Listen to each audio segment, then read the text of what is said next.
all here? Okay, give me 1 second to... Karthik, are we good? The video? Yeah. Okay.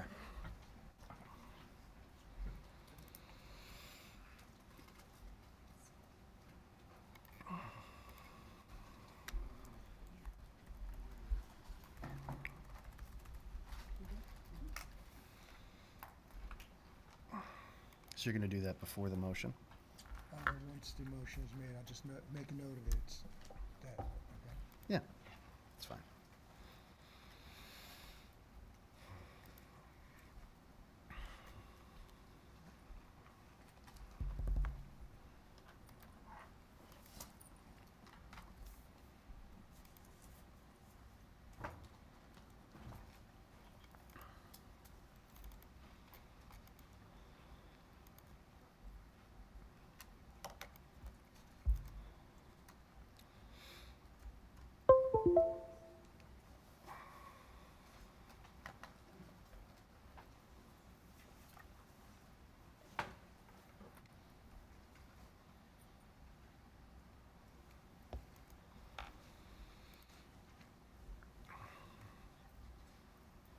All right, I'm going to call this June 12th business meeting to order. Ask for a roll call.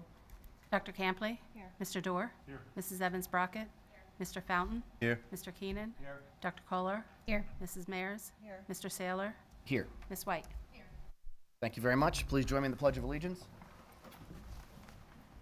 I pledge allegiance to the flag of the United States of America and to the republic for which it stands, one nation, under God, indivisible, with liberty and justice for all.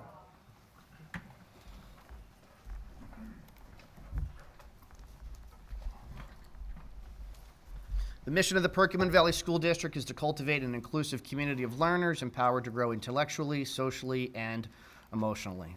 Be looking for a motion to approve the agenda as presented. So moved. I have a motion. Is there a second? Second. Is there discussion? Yeah, I would just like to make note that in items 5.12, approval of school dentist, and 5.13, approval of school physician, language has been added to indicate that the final contract with the school dentist and the school physician would be, that the motion's being made subject to final approval of the contract by the district administration and solicitor. And I just wanted to make sure that the board was aware of that or those changes to those two agenda items. Any questions? Sorry, Keenan? just checking. Do we have our 529 and 530, are those new agenda items, or do they have to be changed, added at all? 529 and 530 are new to this meeting, correct? Okay. Do we So have to we're- have any special motion on that? No, we'll get to that when we get to that section. Any other questions? All right, all in favor signify by saying aye. Aye. Opposed, nay. The ayes have it. Looking for a motion to approve the minutes, and these are for May 8th and June 5th. Is there a second? Second. Any questions? Seeing none, all in favor signify by saying aye. Aye. Opposed, nay. The ayes have it. June 5th, we had a special presentation that Mrs. Mayers delivered, which was phenomenal. Tons of kids, tons of students. It was great. Move on to comments on any topic. Does anyone have anything to say? You have your timer?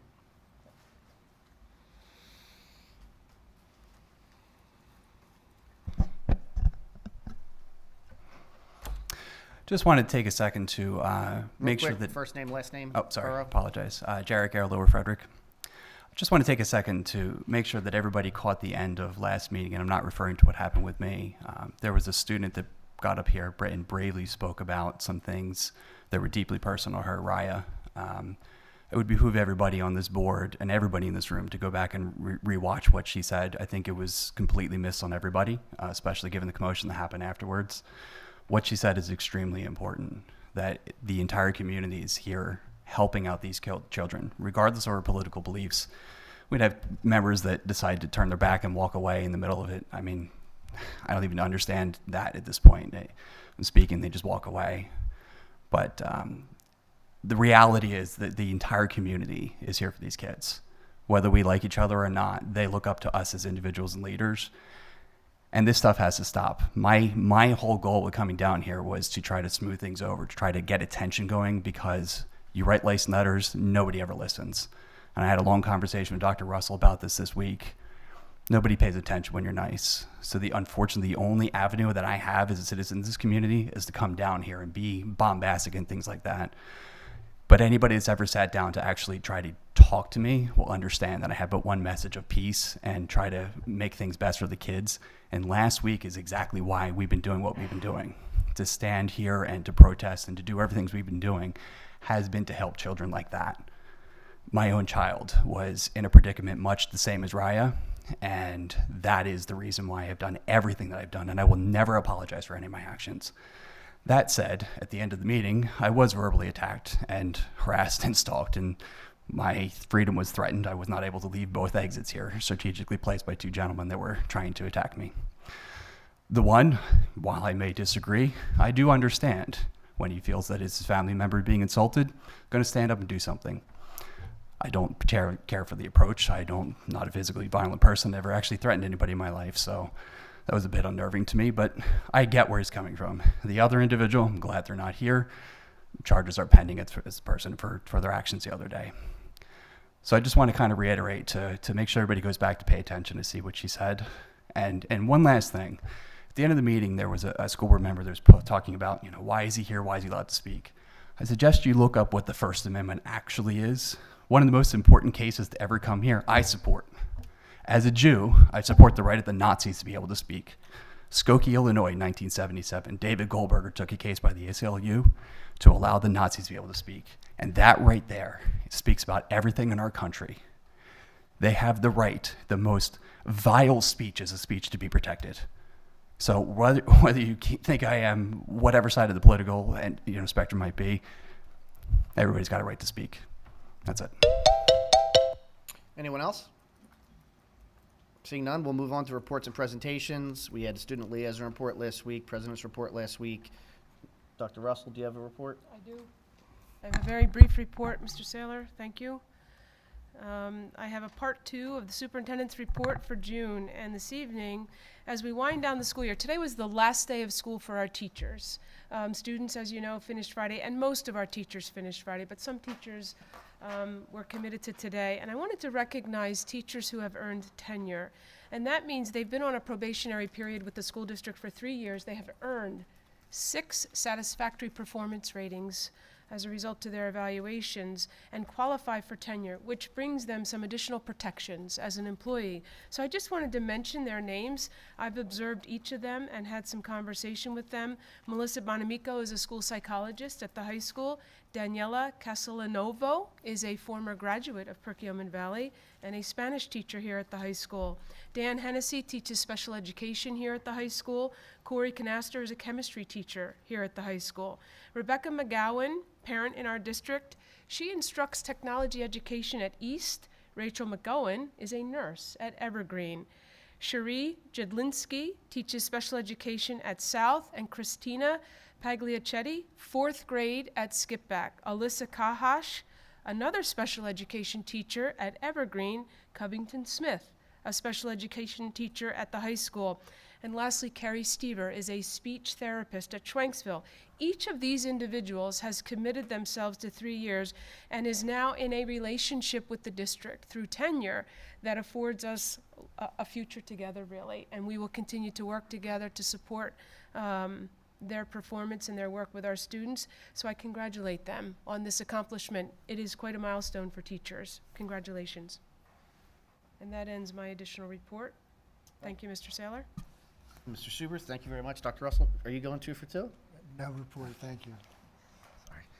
Any board members have any district committee reports?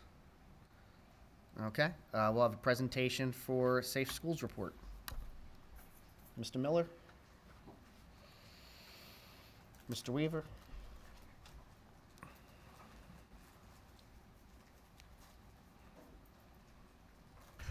Good evening, everyone. I know we just did this here in executive session, but this is for, and I apologize for my back to all of you, but most of this report is for the public to understand what we've been going through.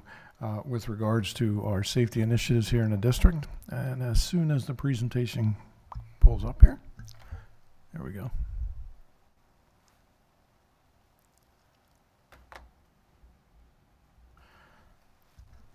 Thank you, Dr. Russell. Yeah, sorry about that. Thank you.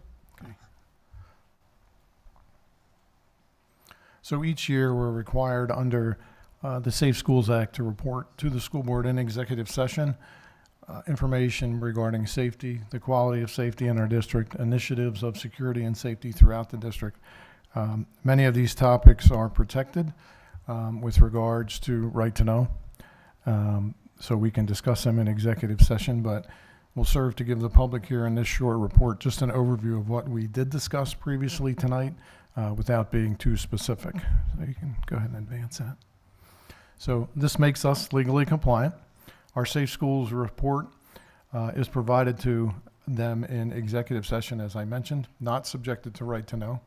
We reviewed our current practices, what we've learned over the last 12 months and even further out as it relates to our day-to-day operations with regard to safety and security. We've offered a few recommendations to the board, which will come about in future conversations that we have either in executive session or before the public if a decision needs to be made in such a fashion. And at the end, the submission of that report goes to the Safety and Security Committee at the state. So that has been prepared and will be submitted prior to the deadline of June 30th. So under Act 44 of 2018, these are some of the topics which we have to review with the state. They provide us with a questionnaire earlier in the year. We provide answers to that as well as supplementing it with a report that was given to the board previously tonight in executive session. We have emergency operation plans in effect with the Montgomery County Department of Public Safety that deals not only with our day-to-day operations as it reflects our emergency operations with agencies such as fire, police, and EMS, but we also have a very significant piece of our emergency preparedness which deals with our response to critical incidents at the Limerick Generating Station. We go over what Safe Schools means for PV. We have a conversation about that and about the information that not only I afford to the board, but the board reports back to me as well as the community is asking for. There are organized tips through Safe to Say. We went over that system a bit this evening, reviewed some trends, and reviewed what we can do to improve our responses to those. Again, that is a required anonymous reporting system that we participate in along with all the other 500 school districts across Pennsylvania. We maintain memorandums of understandings with each of our local law enforcement jurisdictions, the state police, Collegeville Borough, and Lower Frederick Township Police. I serve as a liaison between the district and the state to understand the requirements of that act as well as all of its amendments. And again, as required, we report out by the end of the school year, June 30th. Our emergency planning involves the EOP, which I had mentioned, the radiological emergency response at Limerick Generating Station, as well as emergency responses here within Perkiomen Township specific to natural and man-made disasters which could occur, such as flooding or other circumstances that the public would obviously be aware of. We participate in the I Love You Guys Foundation Standard Response Protocol. So this graphic that you see here on the board is what is posted around the district. I'm sure many of you parents have seen it. These drills are practiced by each of our schools throughout the year, again in compliance with state regulations. And I'm happy to say that we are, in fact, in compliance and have been excessive in our use of these drills and practicing them at each of our building levels, secondary and elementary and primary. So I serve as the Safety and Security Coordinator appointed by this board and approved by Dr. Russell. This past year, Act 55 was released by the state with regards to mandatory training of a school safety and security team. I've worked very closely with Dr. Amy Sachs and the principals at each of our buildings to provide training opportunities to all of our staff. So these several topics that are listed here are just some of the approaches that we're permitted to use. And Act 55 spells out for us what the requirements are with regards to the hours of training on a regular basis and how that pertains to each person in each level of education, whether it be members here of the board, members of the security team, or members of the staff and faculty. Our threat assessment team is in place. We work very closely with the administrative staff at every building. Again, Dr. Boyd, Dr. Sachs, and I lead that team, and we review incidents that come to our attention, whether it be through Safe to Say, 911 calls, police interaction, community interaction, or direct reporting even by students and family. And we participate in school security training for both our school security guards and, as we move forward, our school police officers throughout this coming summer and into the future. As you know, in 2022, 2023, we added 8 security guard positions. We had personnel in each of our buildings this year. And next year, we're going to move forward with school police officers, and then we work through policies to develop that. And agreements with our law enforcement agencies. Those MOUs that I mentioned previously will be extended through to June 30th of 2025. Tonight, the board will approve an agreement to have additional supplemental school security guards on our sites. That will be, again, with APC Security Firm. They were the responsible bidder after we issued an RFP previously. And that will combine our coverage for both school days, school activities, evening events, and weekends, as well as athletics. Some of the upgrades that we made throughout the year included a upgraded radio system, which we just recently tested at graduation. It was very effective. So we'll be finishing that up in the next week or two. We changed out the key system at our buildings to swipe card readers, so all of our personnel have swipe card access to buildings, which is controlled by a master system, so that the right people are in the right building at the right time. We have a Raptor visitor management system, which will be rolled out this summer as well and finished. It's currently in place here at the high school, and we'll have that in all of the other buildings as school opens in the fall. And our external door audit was conducted by a firm, Asa Abloy, improving security for the locks and the programs in our doors throughout the district. And we'll be working to improve and take the recommendations they've made to us. So our primary MOUs are with law enforcement, but it affects all of the agencies that work within the district. So we have upgraded responsibility to both fire, EMS, and law enforcement. Our fire companies and our law enforcement agencies have used our grounds for training throughout the year, and we're happy to do that on a regular basis. Excuse me. We make sure that we have regular visits from Lower Frederick and the state police. And again, we'll extend that into 2025. You comment on that? Additionally, we worked behind the scenes and in front of the school board through the policy committee, and lots of discussion brought forward to the school board. We've updated our policies as listed there, associated with many of the changes associated with the different security items and assets that we now have in place moving forward, including some additional policies specifically associated with force and the use of force and reporting of force as well. A lot of effort went into that by many different individuals that brought those forward. Any questions for the board? None? Okay. Any questions from the community? Thank you very much. Okay, thank you. Thank you. Transportation update?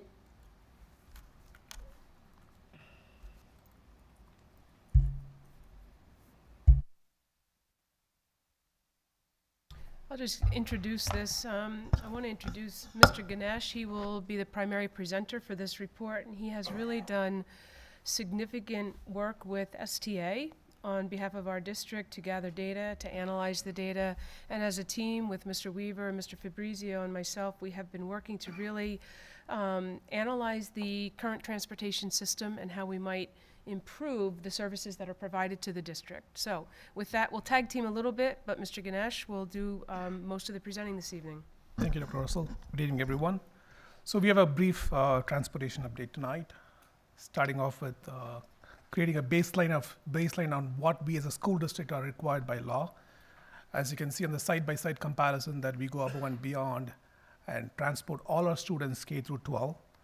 We also extend the same level of service to our non-public and charter schools that are within the 10-mile radius of our district boundaries. And if you look at the number of our walking policy and number of students per seat, you can see that we are lower when compared to the state. So looking furthermore at the PVSD transportation facts, on a daily basis, we transport over 5,000 students to schools and back home. We transport our non-public students to over 24 schools across 2 different counties. And we strive to maintain the 45-minute ride times in our buses, even though sometimes it's challenging considering how widespread our district is. The district currently does not own any school buses, so we rely totally on STA to fulfill all the transportation needs. STA operates 90 buses and 24 vans for a total of about 114 vehicles. They used to have 119 vehicles, but due to this audit, we're able to cut down about 5 buses. Each bus is about $320 a day or about $65,000 a year. So other than the size difference and the seating capacity of the vans, one of the big advantages, the vans do not require a commercial driver's license, so it's easy to find a driver for a van than compared to a bus. Again, this is a graph that shows the transportation spread.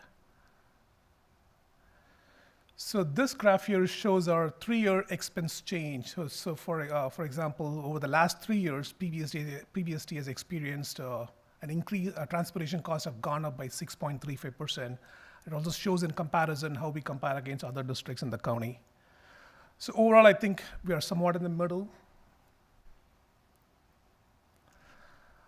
So this graph represents the subsidies that we receive from the state. Again, you can see a big dip in 2020. That's due to COVID and not having the need to transport.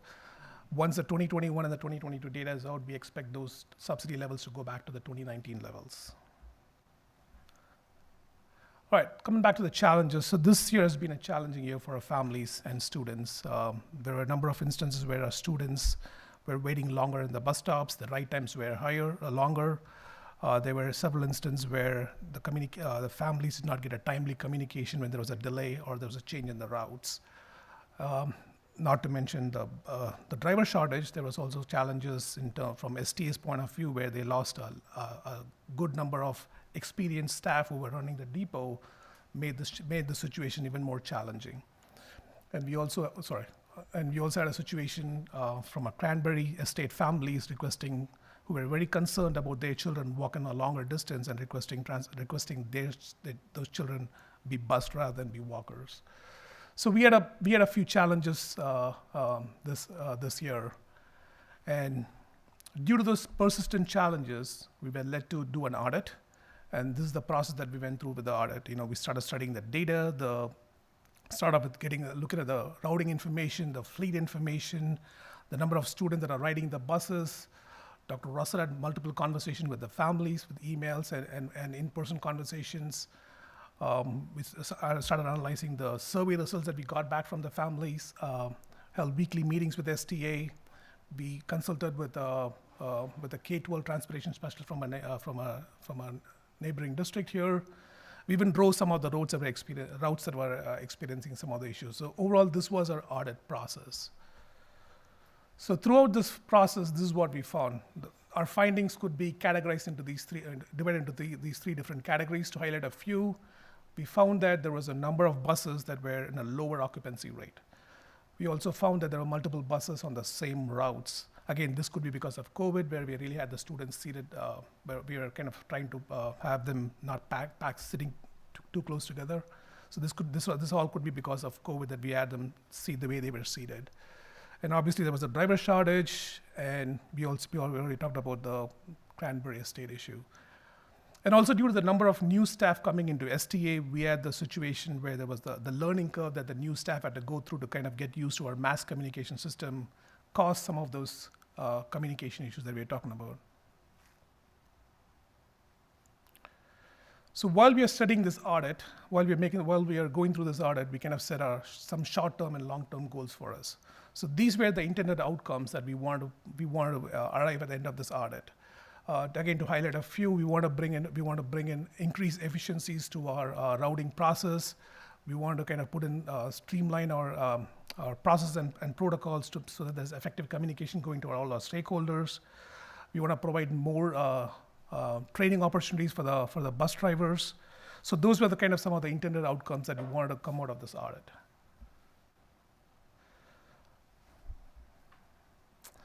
So based on what we learned from the audit, we already started making some of those changes. For example, the buses that were running on lower capacity, we were able to eliminate about 5 buses that were running on lower capacity, and all the families that requested busing from the Cranberry Estates, the busing was provided to those families. Again, this was done at no cost to the district. There are no additional buses added, or there's no additional cost to the district. The paper-based 372 form, this is a form that the non-public students request to fill out to request transportation. This paper-based 372 forms were converted to a digital workflow where there were effective communication going at various decision points. So these were some of the changes that we already made, and we started seeing some positive results based on some of the changes that we already made. And this kind of at least led me to believe that the worst is behind us, and we do plan to have more items more changes in the pipeline that's coming over the summer. So these are the additional changes that we're already working on or considering to make this summer and beyond. So for example, for longer routes that run from one corner of the district to another corner, we're looking at a hub and spoke model. For example, if a student, especially for our non-public schools, for example, if a student is from Lower Frederick is going to Renaissance Academy in Phoenixville, instead of the bus going all the way from Collegeville to pick the kid up in Lower Frederick and go back to Phoenixville, we're looking at a hub and spoke model where the student can ride a bus that's already servicing the Lower Frederick and have them transferred in the Collegeville area in a safe location, and then they can board the RA bus to go to Phoenixville. So again, this is a method that's been in place in other districts. So I think implementing something like this would kind of bring in more efficiencies to our district. As we are routing this summer, we're paying a close attention to the ridership, occupancy rate of a bus, and also the riding times to make sure if there's any buses can be consolidated. Again, we have had concerns from more parents that their children are walking more than a mile. So we're looking into expanding the walkers to riders to even secondary schools as well, as needed. So we are also in conversation with Bus Patrol. This is a vendor that provides camera systems and Wi-Fi to the buses. So we are in conversations with this vendor to see if these equipment can be installed on STA buses. So we are aware that Bus Patrol does not have an agreement with the Pennsylvania State Police, so that's something that we are aware and monitoring the situation. But we would like our camera systems and upgraded in the buses and also provide Wi-Fi capabilities for the children in the bus. So another big thing that we're trying to implement this summer, hopefully, is the bus tracking capability for our parents, for the ability for the parents to track where the buses are. And in conversations with STA, I'm hopeful that it's been a positive conversation regarding this particular change, and I'm hopeful that we're able to make the change this summer. Again, a couple of other items are more of a want than a need, like exploring grant opportunities to see if we can slowly convert those diesel buses into propane buses and whatnot. All right, so the board previously approved, earlier in March, an exception to the policy 810 to provide transportation to the students who are within that mile range for the 22-23 school year. And we would like to extend this exception to the 23-24 school year as well, and if possible, add the secondary students to this exception as well. So that's our hope for today, that this portion can be made from the floor and this exception extended to the 23-24 school year. Do students from Perkiomen Green still walk? Yes, we did discuss that today, just secondary level, yes. Okay. And how far is that for? It's a mile to 1.3 miles. Yeah, it's a mile to 1.3 miles, yeah. Okay. So what Mr. Ganesh and I spoke about today is we would like to go out and analyze those roads in a way that's similar to what we did in Cranberry Estates. We actually drove the roads, we recorded, Mr. Ganesh recorded, and really had firsthand experience on the roads. We haven't done that with Perkiomen and Green, but we'd like to do that. But yes, secondary students still walk. Before you continue, I just wanted to clarify something that you just said, and then I have questions when you're done. So if a board, this is to the board, if any board member is looking in agreement to make a motion to amend the agenda for the exception to 8:10, we could do that. What we would then do is reopen up public comment. Anyone who would like to talk after that motion is, if it's successfully amended, we'll reopen up public comment and then go back into our meeting if any board member is interested in doing that. Right. So this slide just provides a timeline on a whole process right from October to July. Again, there's a lot of work that we've been doing in the background that'll hopefully bear fruits this summer. So in closing, I want to say that between the changes that we've already made and some of the changes that we are hoping to see this summer, we expect the 23-24 school year to be much smoother and efficient in terms of transportation. I have some questions. Dr. Smith will answer that. Oh, good. What's this? Mr. Dorr, you can go first, yeah. Thank you. So who's ultimately responsible for planning the routes? Is it STA or is it PVSD? It's STA is the one who's responsible for planning the routes. Do you know what they use to do that? I mean, I did 20 minutes of research this afternoon. There's so many software packages out there. Spark, I think, is the highest rated one. So they use a software called Versatrans that has routing capability within the software. Okay. And as far as the motion, sorry, last question. You want us to do a floor motion on something you still want to, Dr. Russell, you guys still want to actually drive it the route first? So you want us to make the motion prior to?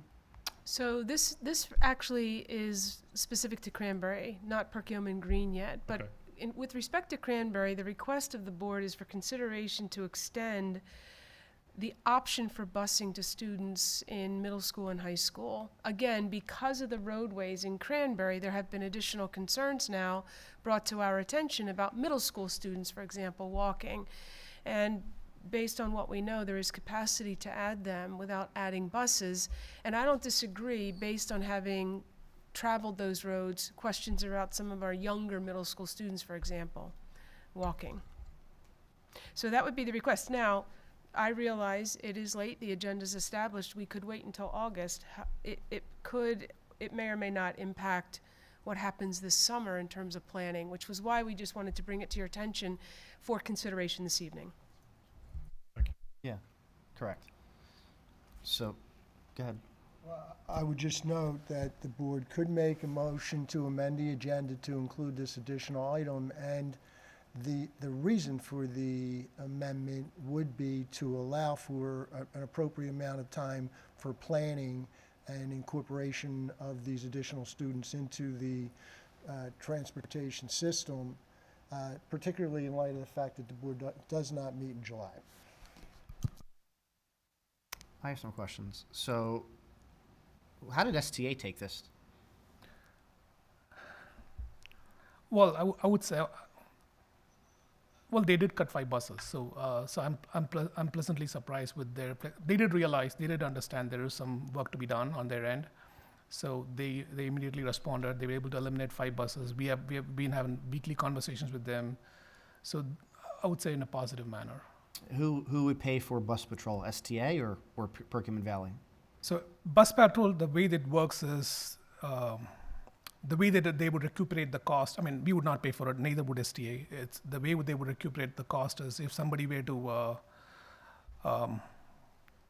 not stop for the stop arm, the tickets would pay for the installation. For the tickets would the monies that are collected from the tickets would pay for the. Bus Patrol provides cameras for the arms to prevent or to apprehend persons who are illegally passing buses. And that was that approved? That was not approved. So We thought about it, but they're having problems with their MOUs with the state police. Remember, we have 5 of our 6 municipalities have state police coverage. so it's something that would be paid Pays for through itself. yes. Right. But is there an upfront payment from Perkiomen Valley or no? There should not be, no. And then what about, I don't know the answer to this, so do non-public school students currently ride buses with public school students? Is it mixed? Not right now. Okay, and then we're talking about potentially having secondary and tertiary drop points for students now, Yes. but that would only be for non-Perkiomen Valley students. Charter school, Charter school. parochial schools. Primarily, Yeah. yes. I mean, most of our students, I mean, would because, for example, like, for non-pub students, they will be going beyond our county, beyond our district, Okay. And- However, if I could, I'm sorry, I don't know, Mr. Ganesh, if we did discuss the possibility of special education or students who may be attending the IU as also being part of that setup. Again, if the distance is extreme and there's a natural point where they could be met and shift buses to be more efficient. So So- not necessarily only private, but maybe some of our students too? Is that a possibility? Yeah, I think we discussed about inclusive practices for our special ed students, where if they go to the IU for service, they would come back to the district and ride on the buses that they came to the school. This way they are. So we discussed that could be a possibility for our students. So I have a question about that. Outside placement, is that what you're talking about? Students that are at IU, or are you talking about, that's your focus? Right. Correct, okay. So then, I'm sure you have the conversation, some of those students might have one-to-ones, so the aides, you're gonna have Right. So all again, of that. where feasible, it's not going to be for all students. Where feasible, we'll try to want to implement inclusive practices there. Any other questions? All Right. right, thank you very much. Thank you.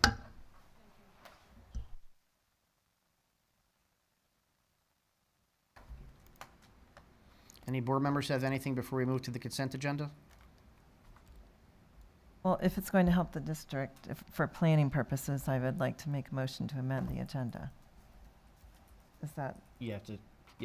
So I'm making a motion that we amend the agenda to accept the amendment according, I just got out of it, according, what, exception to policy, what is it? What number? 802. 810. So you're making a motion to amend the agenda to add an exception to policy 810, approving an exception for all students in Cranberry Development K through 12 for the 23-24 year. Correct. Is there a second? I have a second. Discussion? Seeing none, all in favor signify by saying aye. Aye. Opposed, nay. The ayes have it. I'm going to assume that'll be 9.03 in our policy section, Mrs. Widener? Okay. I'm gonna reopen up the floor for comments on any topic. Does anyone have any comments on any topic?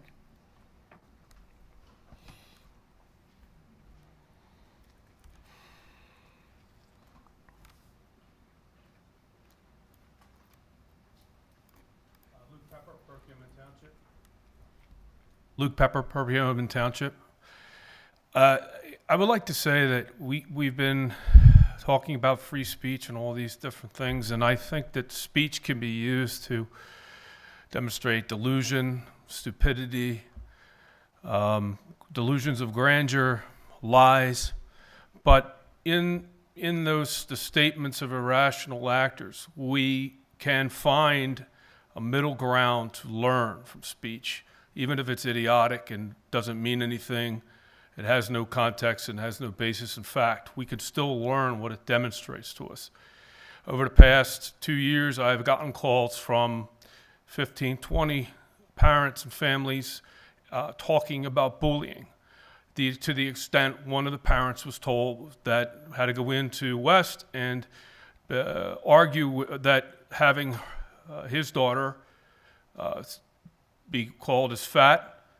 And then later, when she rejected to that, I understand that 3 or 4 boys in the school said, "I'm going to rape you."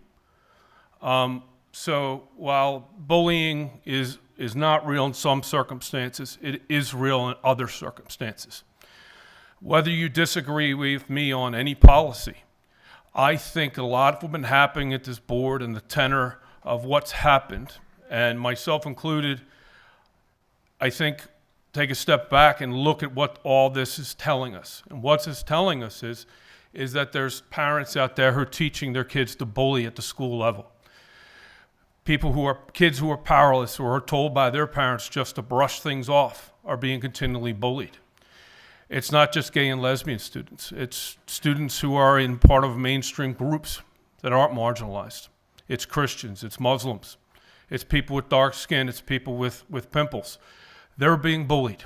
I'm not placing blame on anyone in this board.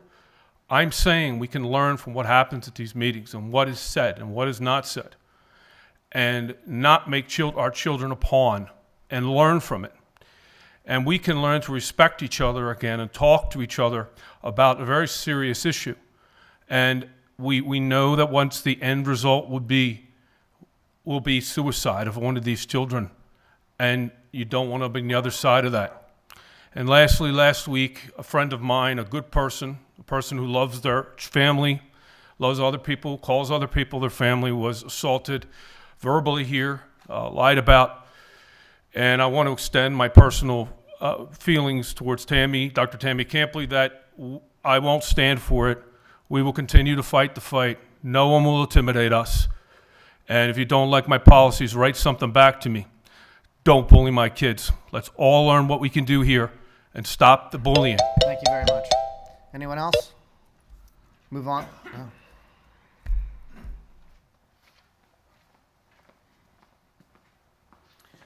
Miguel Cortez, Perkins Township. Just want to take advantage of this light touch board meeting.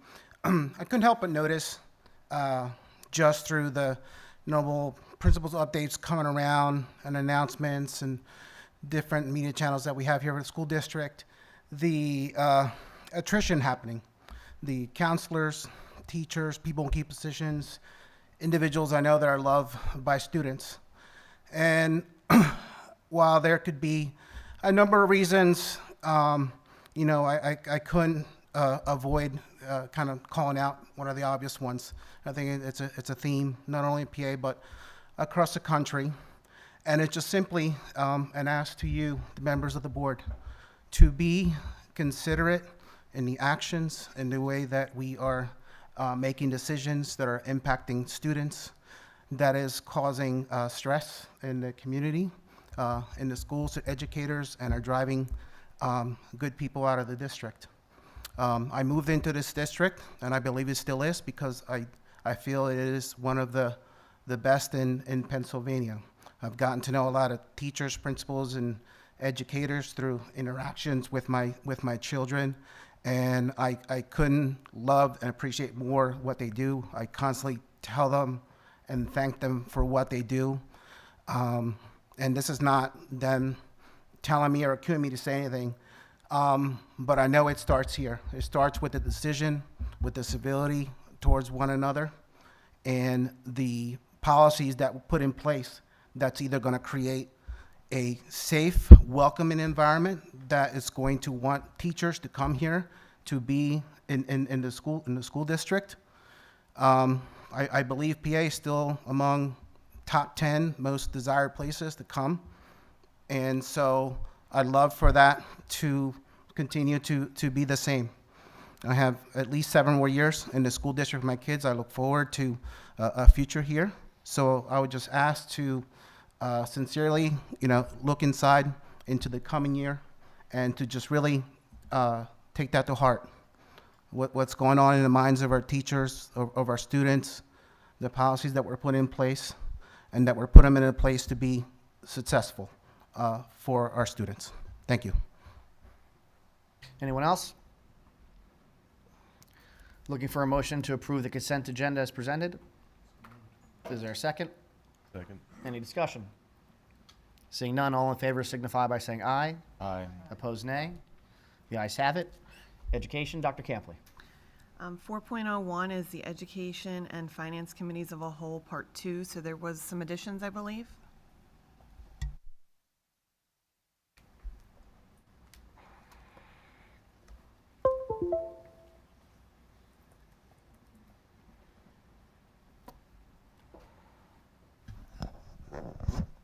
Good evening.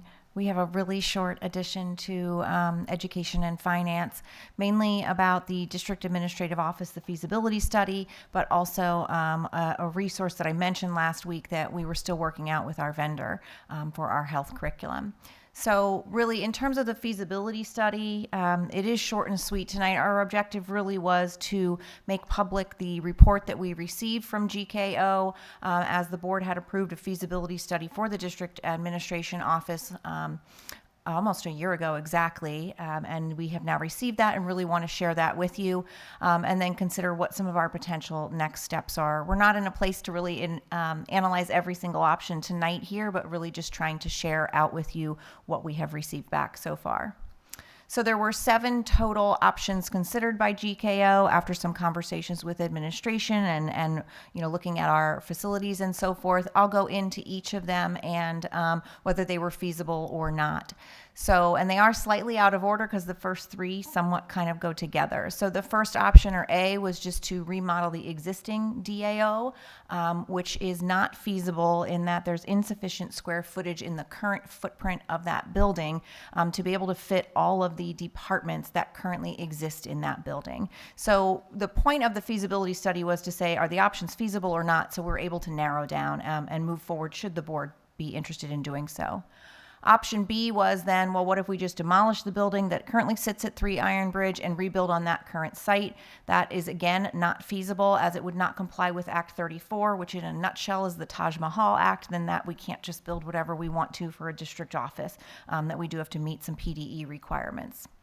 So G was then added in there, and that we could take the existing footprint and renovate, keeping some of the structure in place, and renovate and expand what is the existing footprint there at the 3 Iron Bridge. That is a feasible option. However, they made it very clear that we would not be able to have all of the departments and the operations department, which currently does have a majority of their materials there. We would need to relocate the operations to be able to have the square footage to house the other remaining departments. And that does require relocating those staff that work in that facility during any type of construction or renovation that may be going on. So feasible, but with some caveats to that. The fourth option, C, would be to build an entirely new facility at Middle School West. That is a feasible option as long as it is connected to the existing building. Again, some of the requirements from PDE. Similarly, they looked at, could we build a new DAO here on main campus so that it would be more centrally located? That has been deemed as not feasible simply because of the land that we have and not having the sufficient space in order to be able to do that on this particular lot of property. E is then purchasing a newer building within the district and has a question mark because it is deemed as a feasible option if we can find a facility within the building. And in looking at the market, we may be limited on what that could be. And then F is very similar, which is leasing a building in the district. And again, that is feasible if we could find something that meets our needs. Obviously, a lease is different than a purchase. So that's a real in a nutshell summary of each of them. And if you think about the 7, there's 2 clearly feasible and 2 potentially feasible options out of those 7. So what administration would like to recommend as some next steps is we would like to take this summer to ourselves, think about, well, what are the advantages of those 4 options? Maybe what are some of the disadvantages, as well as further developing the rationale for why are we even talking about this, making sure that you and the public understand the current conditions of the district administrative offices. We would also then continue investigating our borrowing power so that you have the whole picture in terms of if this is something you want to move forward with, what does that mean? I know both Mr. Weaver and Ms. Hurd had some conversations preliminarily with Jamie Doyle and would continue that. And then our goal would be in the August to have a presentation to the board of that. Let's look at the 4 potentially feasible options and provide to you what are our thoughts regarding that, what is the borrowing power, and again, that rationale. That would then give the board enough information to make some decisions. Do you want to investigate of those 4 options any further by, working with our architectural firm more to really draw out what those could be, or are at this point in time we not going to move forward with the project?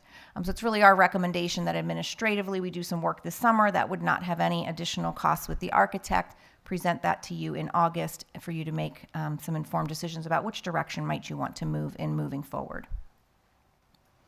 So really, I mean, at this point, I'd entertain any conversation that you might have on just really the simple question of, are you comfortable with administration doing some of that work in the next couple of months and presenting something like that in August as a next step? Okay, I see a shake of hands, so I will assume that, and we will get busy working on that and present to you then in August some more information. And then the last piece from me is last week I had mentioned to you, we presented the Health 1 and Health 2 curriculums in the past, and we have been working very diligently with the vendor of our top selected resource, which is Health Smart. We just got the quote in this week as we work through everything, and you can see on the screen some of the reasons that we are selecting this. And one of the biggest reasons, and quite honestly, it's one of the first resources that I've seen in curriculum that is really customizable, meaning we can turn off units, we can turn off lessons, activities, and really customize it to meet what the district's curriculum is. And then, of course, students only see what teachers may release to them. So that's really exciting. It is aligned, of course, to all of the standards. We're looking for just a one-year purchase at this point in time because the curriculum is new and a big change to have a resource like this for health to give us an idea of how that might work. And you can see the costs there that would be spread between Title IV, which requires us to spend some money on health and wellness, which is remaining in this year's budget, and then the remainder would be out of the 23-24 Ready to Learn grant. So this was added in the June 5th Education Committee of the Whole in that resource chart. It would sit for a month and we would ask you for approval in August, actually. So if you have any questions, you could ask over the next couple of months. Okay. Any other questions from the board on these two topics? Anything from the public? Okay, thank you. Okay, thank you. 4.02 through 4.06 were all on consent. 4.07 is a motion to approve parent and student handbooks. Do I have a second? Any discussion? Seeing none, all in favor signify by saying aye. Aye. Opposed, nay. The ayes have it. Okay, 4.08 and 4.09 were both, we took action the last meeting on the 5th, and 4.10 and 4.11 are both on consent, and 4.12 we also took care of on the 5th. So that ends my section. Thank you very much, Dr. Campley. Business, Mr. Keenan. 5.01, we had Finance Committee last week. 5.02, 03, 04, 05, 06, 07, 08, 09, all on consent. 5.10, we have the approval of a municipal lease for custodial equipment. And the recommendation is a motion. So I'll make a motion to approve a municipal lease for custodial equipment as presented. Second. Any discussion? Seeing none, all in favor signify by saying aye. Aye. Opposed, nay. The ayes have it. 5.11, 12, 13, 14, 15, 16, 17, 18, 19, 20, 21, 22, 23, 24, 25, 26, all on consent. 5.27, report was given last week. 5.28, we have the approval of a confidential settlement and release agreement. Motion to approve the confidential settlement and release agreement. Is there a second? I have a second. Any discussion? Seeing none, all in favor signify by saying aye. Aye. Opposed, nay. The ayes have it. 5.29, we have a motion to approve management trustee for Bucksmont County Schools Healthcare Consortium. That's Mr. Ryan Moran. I'll make that motion. Is there a second? Second. Any discussion? Seeing none, all in favor signify by saying aye. Aye. Opposed, nay. The ayes have it. All right. 5.30, approval of change order with Breslin Architects for concession stand project. We had a project of $20,000. Their change order is $15,000. I'll make a motion to approve the change order with Breslin Architects for concession stand project. Is there a second? Second. Discussion. Anybody on top of this? No change, no change. I guess, public. Yes, Mr. Fabrizio and I are watching this project in particular with a lot of question and concern. That's why we asked for the extra 15,000.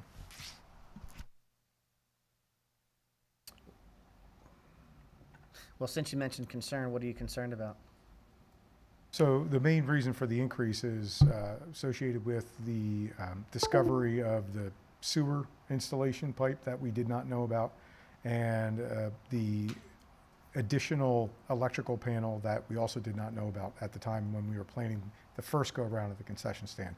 Both of these must be taken care of in this project. So we have to have design plan drawings associated with that. Is this an assumption that it's going to cost 15,000, or we just think at the high mark it would be 15,000? Right now, we're 95% completed at the rate that we're at, and we figure an additional $15,000 would be more than adequate for them to complete that project and for us to take that to the next step. So the little pipe thing was a little harder than they originally thought. Yes. I think I was told last week it was easy. Okay, I have no other questions. Anyone else have any other questions? Seeing none, all in favor signify by saying aye. Aye. Opposed, nay. The ayes have it. Mr. Keenan, that ends your section. Dr. Kolar, payment of bills. I'll make a motion to approve items 6.01 and 6.02. Second.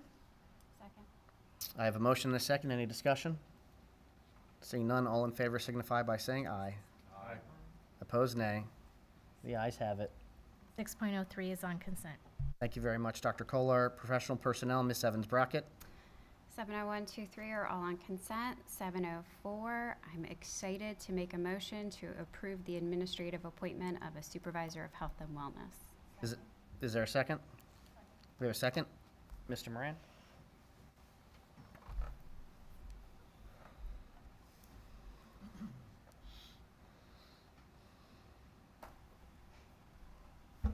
Okay, good evening. As is Mrs. Evans-Brockett, I too am excited. It brings me great pleasure that I introduce to our school board members and the PV community our recommended candidate for the Supervisor of Health and Wellness position, Ms. Erin Dreisbach. And Ms. Erin Dreisbach is here this evening, so we welcome her this evening and thank her for being here as we present her to the school board. Ms. Dreisbach participated in an extensive hiring process that involved several rounds of interviews, which also included a presentation to our teachers, several of our teachers, building administrators, and also district administrative team. Through that process, Ms. Dreisbach was unanimously recommended for this position. Ms. Dreisbach is a Pennsylvania licensed clinical social worker. She earned her Bachelor of Social Work from Shippensburg University and her Master of Social Work from Widener University. In addition, Ms. Dreisbach is a certified school social worker and is trained in student services programs such as Student Assistance Program, Trauma-Informed, Multi-Tiered Systems of Support, Positive Behavior Interventions and Supports, and Restorative Practices.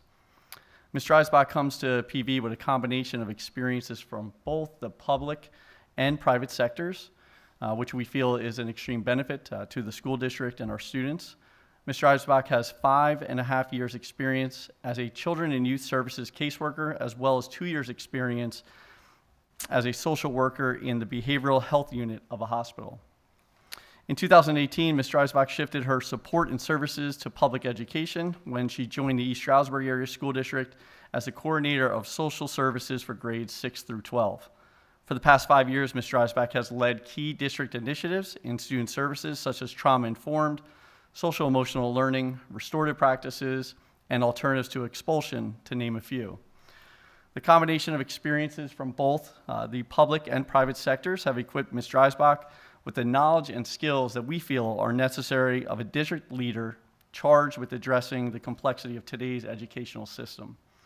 For these reasons, we're excited for the opportunity to have Ms. Dreisbach join the PV community. So thank you for your time, and thank you for all of those that have participated in our search process over the past several months into years. I wasn't going to say it, but we did. So thank you. Any other discussion? Seeing none, all in favor signify by saying aye. Aye. Opposed, nay. The ayes have it. Congratulations. Welcome. 7:05, 6, 7, 8, and 9 are all on consent. 7:10, make a motion to approve a memorandum of understanding as presented. Is there a second? Discussion? Seeing none, all in favor signify by saying aye. Aye. Opposed, nay. The ayes have it. And 7:11, I sadly make the motion to approve the administrator retirement agreement for Beth Yaksich. Is there a second? I have a second. Any discussion? Seeing none, all in favor signify by saying aye. Aye. Opposed, nay. And the ayes have it. Thank you very much, Ms. Evans-Brockett. Support personnel, Mr. Fountain. Items 8.01 through 8.06 are all on consent. 8.07 is a motion to approve 3 school security guard positions to 10 months from currently 12 months. Is there a second? Any discussion? Seeing none, all in favor signify by saying aye. Aye. Opposed, nay. The ayes have it. Thank you very much, Mr. Fountain.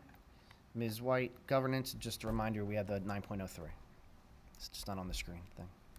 9.01 is the first reading on policies as listed. Is there any discussion? 9.02 is the approval to hold a second reading and adopt the policies as listed.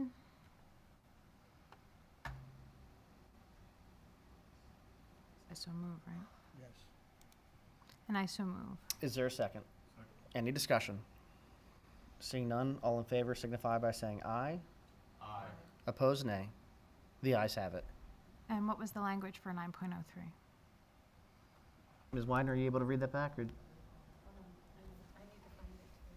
I can bring it up if you want.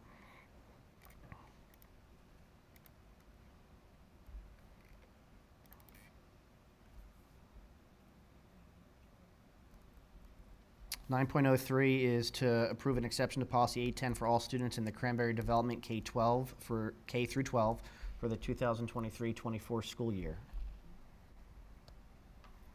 Is there a motion? I'll make the motion. Is there a second? Discussion? Seeing none, all in favor signify by saying aye. Aye. Opposed, nay. The ayes have it. That ends the section. Comments from the thank you very much. Comments from the audience? Seeing none, comments from any board members? Ms. Evans-Brockett? I just quickly wanted to wish everyone a happy Pride Month. Anyone else? Yep. I just wanted to recognize the graduation ceremony this Friday and congratulate Mrs. Mares, Mrs. Evans-Brockett. They both had graduates, but the ceremony here again at the high school, as organized by our administrative team, was really nice. The rain held off. It didn't become steady until we were driving home afterwards, so that was really nice for the students. But it was, again, a very nice ceremony, so congratulations to those students that have graduated this year. Thank you. Anyone else? Seeing nobody else, this ends the school year for the school board. I just want to thank all the school board members for their time and cooperation over the past school year.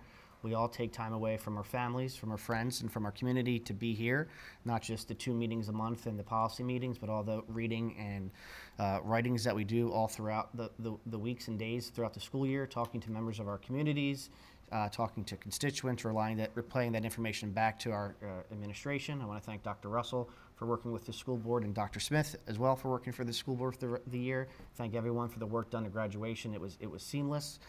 Looking forward to the 1 month off. And with that being said, 10.03 is a notice of video recording disclaimer. Before I rule adjournment, I just want to let everyone know that we did have an executive session, and that executive session was held for the purpose of safety and security. And with that, I will rule adjournment.